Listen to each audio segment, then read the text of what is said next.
This is Robert Bellissimo at the Movies. I am a video podcast on YouTube which explores the many different ways in which stories are told on film. And my guest today is, I was gonna say Peter again, but I accidentally called you Peter on Instagram. Patrick Cooper, who wrote this really phenomenal book on the making of Mikey and Nicky, Aren't You Gonna Die Someday? Fantastic, and an examination, reflection, and making of, which I highly recommend for any Elaine May fans and fans of Mikey and Nicky in particular. Patrick, thanks again for doing this. No problem, man. Thanks for having me. I mean, you went into such great detail in this book, Patrick. Everything from the littlest of details about the way in which they behave, Mikey and Nicky, and relate to each other, and what that meant in terms of telling the story. I mean, it's a complex character study, but what would you say that, like, the heart of it is? I mean, what do you think Elaine May was she trying to say something here? I think, I mean, at the heart of their relationship, and you could almost say this about every lead relationship in an Elaine May film, is betrayal. Right. And not a standard, backstabbing, overtly knife in the back type of betrayal, just a really insidious, over years, just the rotting of a relationship via a secret betrayal. In her films, you find it between lovers, between best friends. She only has 4 films as a director, yeah. but each one, either a lover gets betrayed or a best friend gets betrayed in some way. So yeah. I think she has a very dark view of humanity, really. Yeah, that's a good point. I mean, betrayal is certainly at the heart of this film, and this relationship between these two men who were like these low-level gangsters. I don't think I really realized it until I read your book. That do you think Elaine May intentionally didn't show Peter Falk talking to Ned Beatty on the phone when they're setting up Nicky as a way to make the audience not be so clued in that Nicky is behind? Mikey is behind all this? Because I don't think it was until I read your book that at that point they're telling the audience he's in on it, but it's not so. I mean, did you find that in more and more viewings every time you watched it, or was that something that was obvious right off the bat to you? Yeah, it wasn't obvious right off the bat, and it's clever, I think, the way she does it, because it doesn't feel, when it does cut to Mikey and you see him on the phone as the one talking to Kenny, the hitman, yeah. It doesn't feel like a twist, really. It's not like a gasp type of moment. Right. It feels very organic. It just happens. It just fits into place with everything else. And I'm glad that we don't see it being set up beforehand, because if we did, I think it's very easy to then take Nicky's side right off the bat as the one being betrayed. But one of the strengths of the movie is, your allegiance shifts constantly from scene to scene, So seeing him get set up right off the bat by his best friend obviously would have weighed the seesaw in one direction. So I like how they do it. It's clever.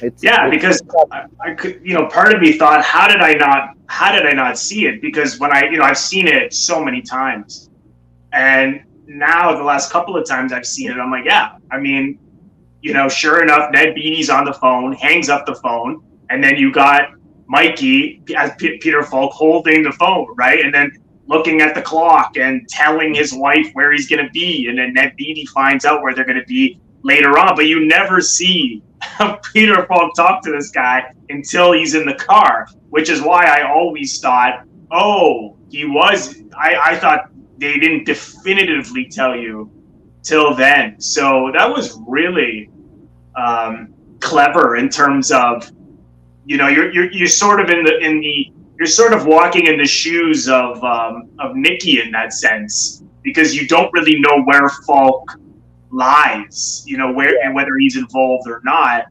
And did you ever find that? I wonder if Peter Falk intentionally was playing it like, you know, you see Cassavetes is doubting him early on and like suspecting him, you know, switching the coats. And Peter Falk is reacting in such an offensive way, like, how dare you think I'm in on this?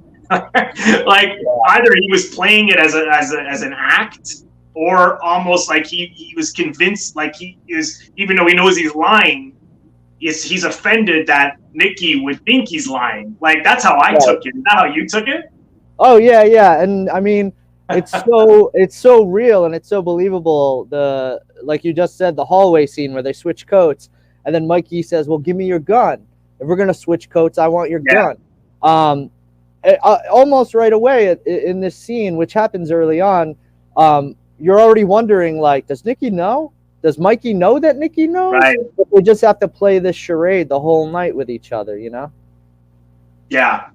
Yeah, I love that. It's so clever. And I think the audience has to really, you know, I think another reason why perhaps some of those details go over people's heads are because you have to really, really focus on the way they're looking at each other, what they're saying to each other. And it's so much, and those performances are so incredible that I just get sucked into them. Like particularly Cassavetes, like he's so nutty, and in 1 minute he's so scared, and then because of a lack of air, he wants to leave the building. Yeah. I mean, you've seen this so many times. I mean, when do you think he convinces himself at a certain point that, you know, that Mikey is in on this? Yeah. Or is that kind of pretty open-ended? I think it is open-ended. I know when I think Nicky's got it figured out is in the bar before he runs out for air. There's that wonderful look that he gives to Mikey where, you know, he's like this and he's got the cigarette and his face just like drops very slowly, silently. Yeah. And again, just like with Falk on the phone, when it cuts to Falk on the phone, it's not like like a big shock moment. It just happens very subtly, very organically. And like you mentioned, the performances, I watched the film several times, obviously throughout the writing of the book, scene by scene, minute by minute, and it's so nuanced. Like I describe in the book how they say more with like lifting an eyebrow than a line of dialogue. It's all in their faces, the way they look at each other when they're making eye contact, the way they're looking at each other when the other person's looking away. It's just incredibly nuanced. Yeah, no, it absolutely is, which is why I think it always feels so fresh. I mean, every viewing, I see something else. Like just on my last viewing, I picked up on some more of the humor of things that it happened so fast, or I just did notice it. Like, for example, when they're looking for Cassavetes, who plays Nicky, he's with Ned Beatty, and it's funny too. And then he suddenly says, "Well, what do you think? He's going to be standing in the middle of the road waiting for us?" And then they cut to him in the middle of the road, just looking down. I never saw that. I don't remember seeing that. There's a lot of little. There's a lot of little comedic touches like that that aren't apparently comedic. And I mean, it's an Elaine May film. She's one of the funniest people on the planet, so there's going to be that in there, you know. Yeah. And I love that. There's so much humor in those scenes, like you were describing, between Falk and Ned Beatty in the car together when they finally hook up. With just Ned Beatty rambling about how much this job is costing him. You know, he's going to barely break even when it's all said and done. And there's something clever in there too, because he's complaining, he's nagging Mikey the whole time, and there's a lot of humor in there. But then, so they sort of set him up as like the bumbling, you know, overweight hitman. His suit barely fits him. But then when he finally does get to Nicky, I mean, he's very effective as a hitman. He kills him immediately. Yeah. Yeah, I mean, she really humanized all of them, and it's also because they're such low level. You know, these are not the Godfather. Like they're the guys running those, you know, probably illegal banks and numbers rackets and stuff like that. Like, you know, perhaps even doing this part time. You know, like in that Beatty's case, like, but you feel like you can meet any of them anywhere, but they just happen to be a little outside the law. Yeah. Yeah, they're the working men of organized crime. Really, they're the blue collar side of organized crime, and it is a gangster film that never feels like a gangster film. You know, Yeah, no.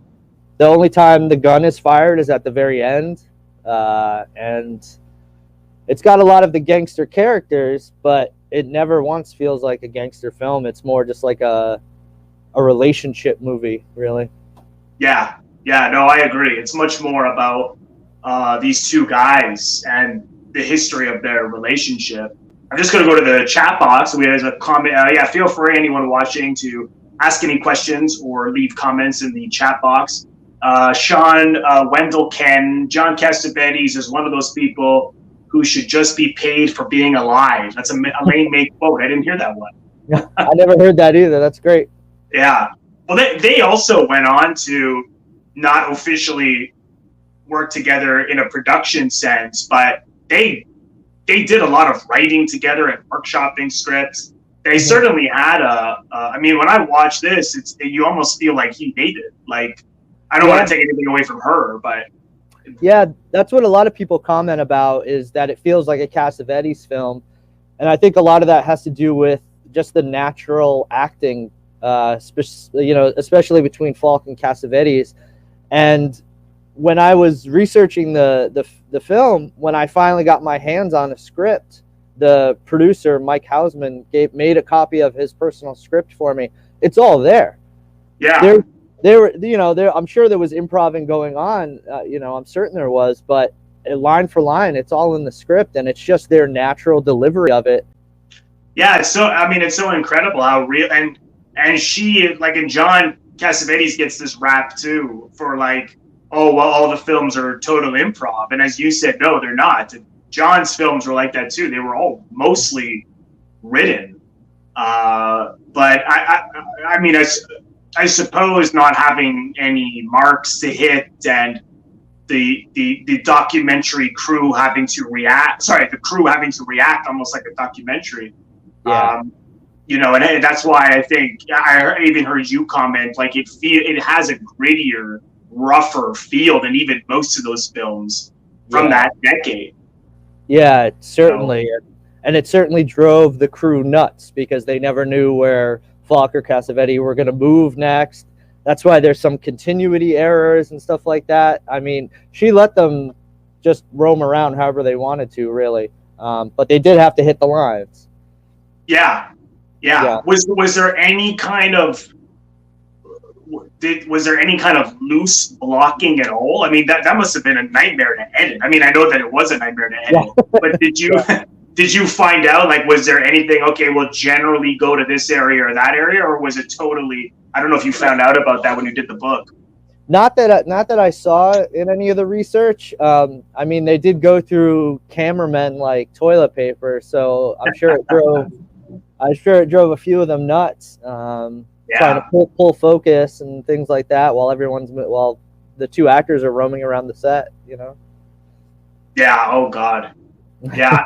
I sometimes I wonder, you know, when they say don't, because as an actor myself, when I hear, you know, no marks, I mean, I can understand no marks, but I mean, to go anywhere can cause, you know, nightmares in the editing. But in this case, it was the sound mainly, right? That was what you had just discovered. Yeah, that's what ELAINE May said. It was a talk that she gave, I think, at the Museum of Modern Art in like '86. I think is when they showed the recut Mikey and Nicky, her cut of it. And she told them that the whole, I mean, I forget how long the editing was, but it had to be over a year. Yeah. It was syncing up the audio track with the video I mean, they shot millions of feet of film, more than Gone, famously more film shot than Gone with the Wind, of just Falk and Cassavetes talking to each other, as amazing as that is.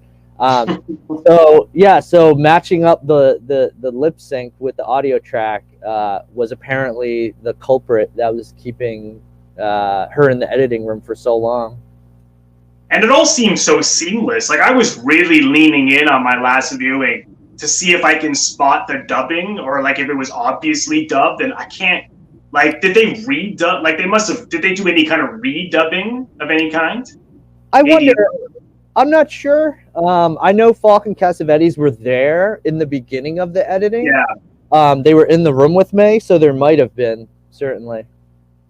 Yeah, I wonder about that, because it's so seamless that it makes you wonder how they straightened it out. Question in the chat box for you, Patrick, from Briar Kirk. He's asking, what do you make of the scene where Falk is so violent in the cafe? I think he's referring to the early scene with the cream. Yeah. A lot of comedy in that scene too. A lot of violent comedy, thrashing around the barista or the diner guy. Well, what do I make of it? I think character-wise, it's Mikey trying to still contain Nicky in the hotel room. If he's gone for too long, Nicky's going to disappear, and he's probably going to disappear with his watch. If you remember, he gives Nicky his watch as collateral, showing him that his most prized possession, showing him he'll come back.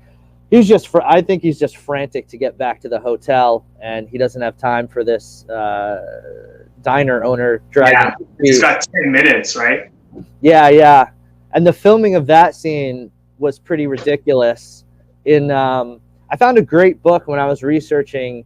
I don't think I have it anymore, but it was from the publicist, Paramount's publicist at the time. He later wrote a book, and so he was on set for a while. And during the filming of that, Elaine May obsessed over the stack of donuts on the counter. Falk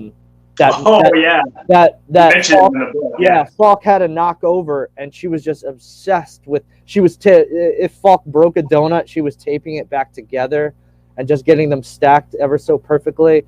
And Falk just was repeatedly thrashing the man behind the counter. He was heavily bruised apparently afterwards. And in one take, he chased him out of the diner with a knife. Oh God!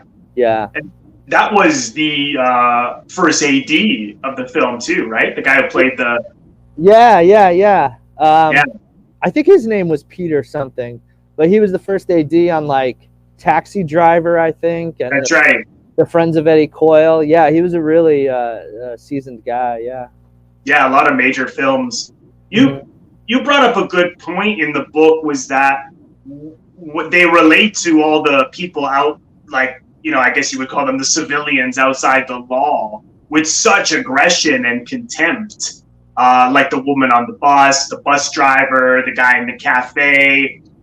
And, that was something that I hadn't thought of too much about. But yeah, I mean, like they don't really, they hold everything back with their feelings for each other until, finally it all explodes in the street. And they let it all out. Did you take that as like everything that they pent up, they give out to people who can't defend themselves? That's I actually didn't think about that as part of it. That certainly could be part of it. Yeah, that pent up, and then they use civilians as punching bags. Yeah. Part of what I saw of it is that, like we talked about, they are just these low-level gangsters that probably take the brunt of their boss's abuse all the time. Right. But since they are in the criminal world, they probably have this chip on their shoulder. So when they run into a civilian, they treat them like the woman on the bus or the cafe owner. Yeah. Yeah. A lot of it leads to comedic parts, like the cafe scene and then the scene on the bus when the woman's talking about their criminal their element. Yeah. And, I love that. Hey, shut up, will you? Yeah. You can't help but laugh. I mean, that's the genius of Elaine May's humor. You feel so guilty. I mean, particularly in the next film we're talking about, you feel so guilty to laugh at what's happening. But I think she even said that her humor is born out of the situation, not so much a one-liner like in a sitcom. I haven't seen that in too much comedy. I mean, I think it's just out of this world. Incredible. Yeah, I think she was a pioneer of that sort of awkward situational comedy. And just like that scene on the bus where Nicky's being he's acting like a petulant teenager toward that woman. She's still, these people are monsters. Mikey and Nicky are not good people. No. Charles Grodin is not a good person in The Heartbreak Kid. But she cares about them, and she makes you care about them too. And I always like that in her movie. She loves and she cares about these horrible people. Yeah, I agree, because there's no real judgment on them. There's no like condemning, but she's not shy to tell you that they have not even like beyond flaws, that they're have evil instincts, but that they're human at the same time. I mean, even your most brutal gangster has some sort of humanity there. And that's so much a product of the 70s too, that 70s filmmaking, where everything was just it is what it is, just like everything is just bringing you in there, and not necessarily commenting or saying something. I think that's why it leads to these conversations, or in a book like yourself, because there's so much ambiguity, and it's so much, as we said, about the behavior. Like I love what you said in the book about the ending,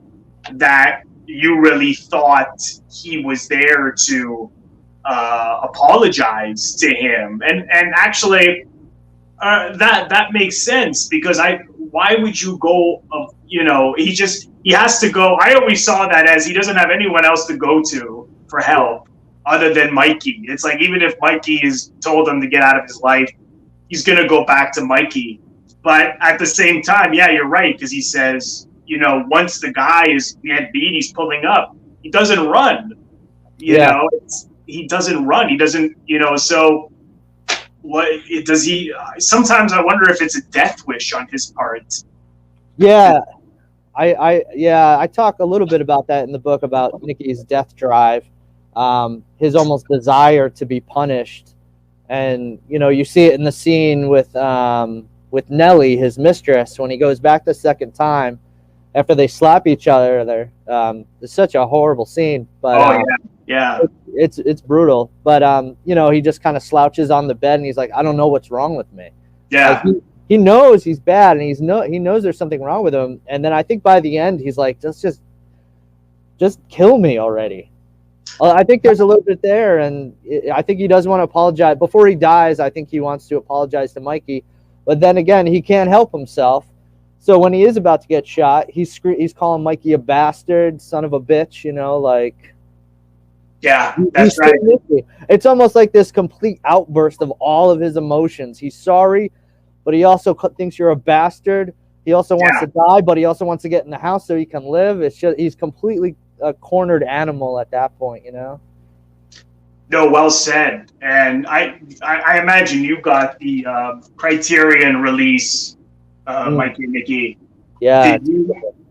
It's great. Did you ever watch or it's an audio interview with, I'm sure you did, with Peter Falk on here?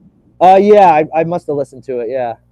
Because he says something so interesting about this, that when two people love each other, even if it's a man and a woman or two men, in this case, if they're best friends, you on the one side of love, there's love, but then there's also hate. Like of course, when you know someone for 40 years, in this case, these guys have 30 since they were kids, there's going to be a hatred of things that they do to each other, but then a love of other things. Like here Mikey is about to kill this guy, and then suddenly, like I thought on the bus, like at that point he really means that he's gonna try to get him out of it, Yeah, I agree. And I think it took me a few viewings to catch on to that. I thought he was just still acting, Yeah. Pretending to go along with Nicky. But you're right. After the cemetery scene, it just and they have that talk about how long they've been friends, and Nicky says all that silly stuff about, well, these memories are important because we were there. We know because we were there. Yeah. So he's not the most eloquent guy, but it's effective on Mikey. And by the time they're on the bus, yeah, he's all in. He's ready to help Nicky get out of the city. You know, because he says it with so much more conviction. The only thing, I don't know what you thought. I always was a little confused about when he says, "Well, I'm doing it for my wife and kid." I'm like, doing what? I never understood what he meant by that. Was he saying get out of the numbers racket? I don't know. What do you think? It could be. I have no idea still. Yeah, that's what's so great about this film. You can never figure out it because she doesn't just tell you. There's no cue music to tell you how this person feels. I mean, there's very little music in it, really. Yeah. It's like some kind of light jazzy score. Yeah. But there's so many things that are just up for grabs. Like I love what you said in the book about the candy store. Why does he go to the candy store? And you had a great take on that. Was to feel like he did as a kid. Get the comic books and I love how she didn't make the shop owner just some guy behind a counter with a couple of lines. Like, he's got the shotgun. And I'm thinking, why are you, you're open. Why are you so what is he so worried about? It's not like Cassavetes comes in with a gun in his hand or anything. Yeah. I mean, he looks like hell, but he made him nervous somehow. Yeah. But I think that's what that scene is all about. Is a part of him knows that he's not going to survive the night, so he wants to hang on. He wants to retrieve some kind of good memory. So he sort of goes back to childhood, and he goes to buy candy and a comic book. And when he gets shot on the doorstep at the end, he's still holding that comic book. He's still trying to hold on to some kind of happiness, I think. Yeah, absolutely. Yeah. What I love so much about this film is that these guys really don't know themselves. Like even when he says to I forget the woman's name, the blonde who he goes back to after.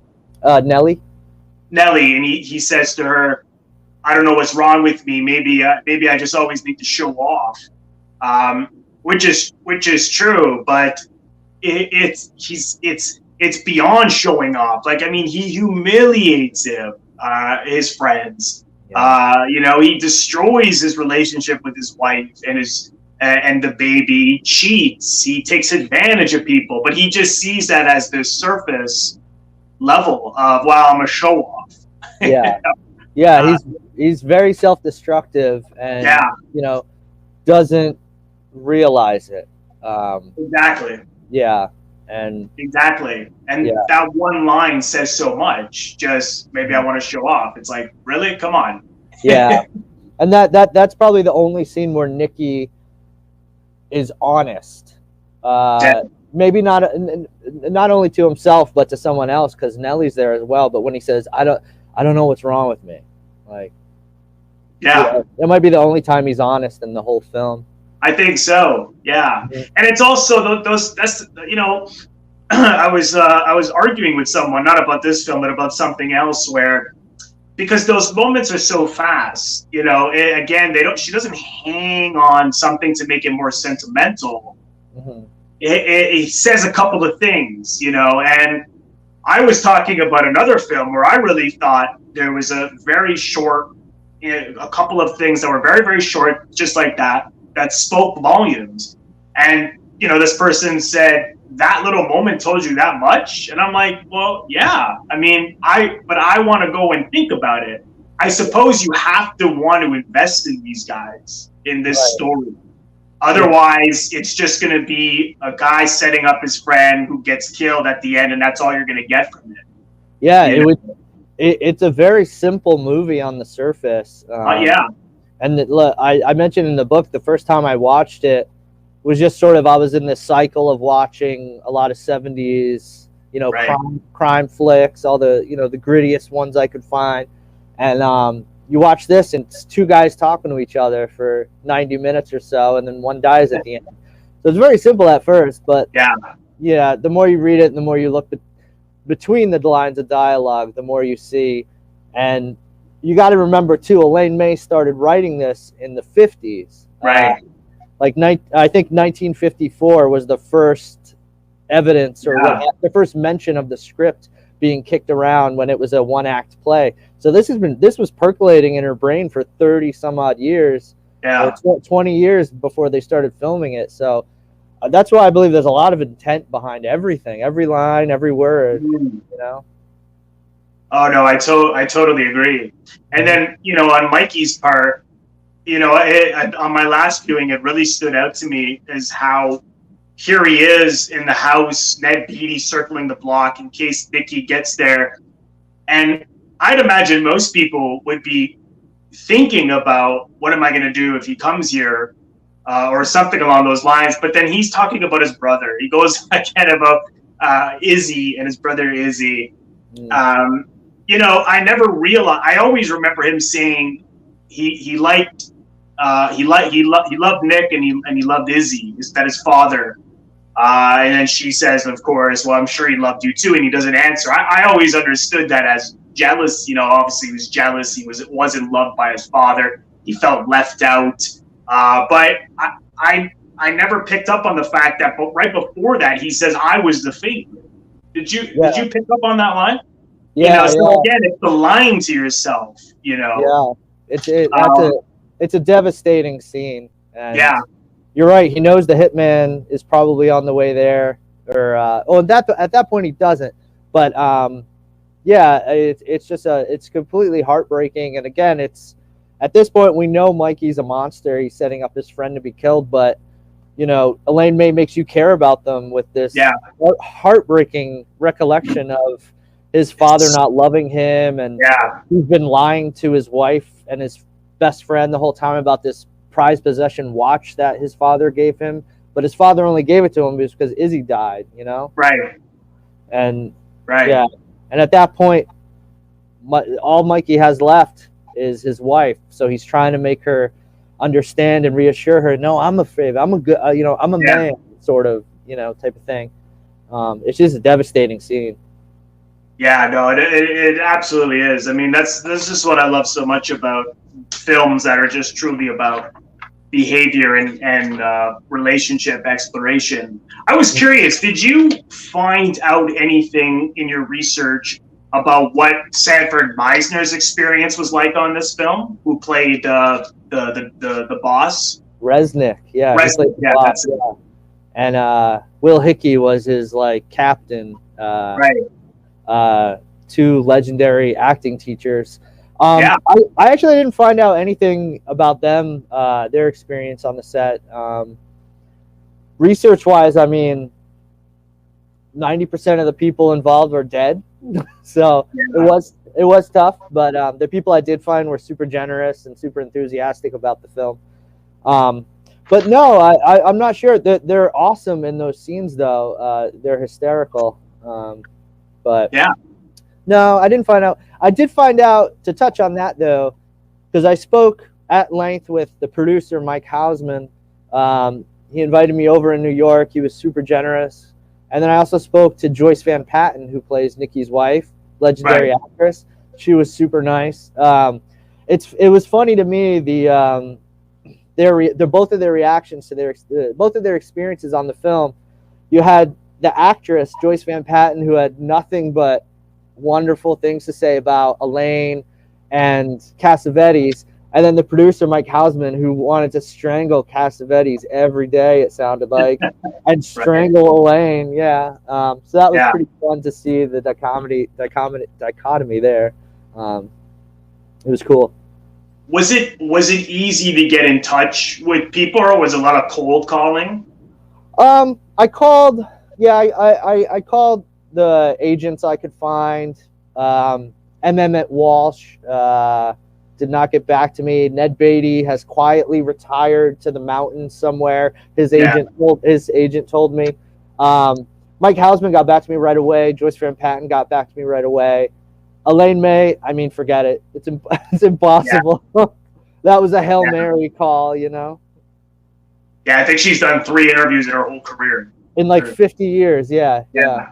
Did you at yeah. least get an answer from an agent or anything, or? No, I left him. I did speak to someone. I did speak to someone from her agency, but I mean, they're very polite and in shutting me down. But Okay, so you got something. yeah, I got something, and I did try to reach out to oh Lord, her name escapes me. Cassavetes' wife. Oh, Jenna Rollins. Yes, yes, yes. Yeah. Her agent replied just that she wished me luck with the project, but she didn't want to talk to me. So, but Okay. Yeah. I wonder if she would know much about that. I'm not sure. It's hard to say. yeah, Uh, yeah.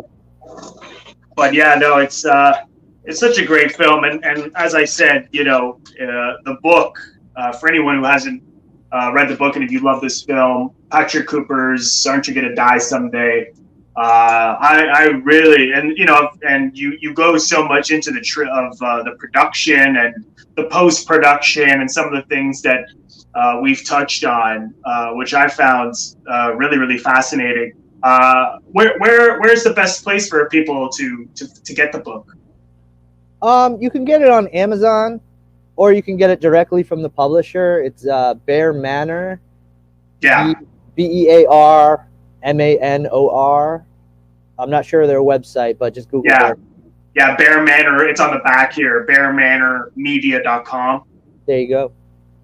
So I'll put all that in the description box Thank you for so much. anyone who's interested. But it's an emotionally gripping, complex film where you can discover so much more with each viewing. Was there anything else on this film you wanted to touch on? It was a dark place to be for a while, so I'm glad the book got finished. It's not the happiest movie to write about, you know. Yeah. How long did you work on it altogether? About a year. Okay, Yeah, so yeah, yeah. quite lengthy. And I also just lastly, I love that you were cutting it back to that relationship with your friend, where it was very Yeah, similar. You yeah, know, did you do that as a way to say that anybody can relate to this film? Because I think anybody really can. yeah. I think anybody who's had a long-lasting relationship, whether it's Yeah, romantic or just friendship, yeah, can relate to this film. And it's what drew me to the film initially. Is I saw myself in both characters. I saw things in their relationship that I recognized.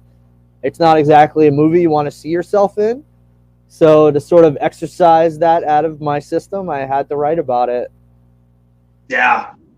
No, well done. Well, I'm glad you did because, like I said, even after multiple viewings, I learned so much about the film from your takes on it. So Thank now you. every time I see it, you know, um, I really see so much more of what you're saying. So it's really, really great, really, really great book. So yeah, highly I recommend. appreciate that. Thank you very much. I appreciate that. Yeah, no, you're welcome. Thank you so much, everyone, for watching. I want to thank all of my members on Patreon. If you're interested in becoming a member of my Patreon, head over to the link, patreon.com/Robert Bellissimo at the movies for full details. Patreon is exclusive content that I create month in and month out. And as a subscriber, you are able to vote on polls and contribute to what I do on Patreon month in and month out. So head over to the link for full details. You can also leave a donation directly to my YouTube channel by pressing the thanks link, which you will find directly below the video frame. Just click on the thanks link and you can leave a donation there if you choose to. And lastly, if this is your first time here, please consider subscribing. It is absolutely free to do so. By pressing the Robert Bellissimo at the movies logo, you will see it floating above my head in the top left corner to your top left. In just a second, just click on that. And then click the bell in order to get a notification every time I release one of my new episodes. Also, click the like button and leave a comment below. Let me know what you think of this episode. Also, you can also share the episode. All of these things are what produce traction to my YouTube channel. So I appreciate you watching and thank you again. And I will see you in the next episode.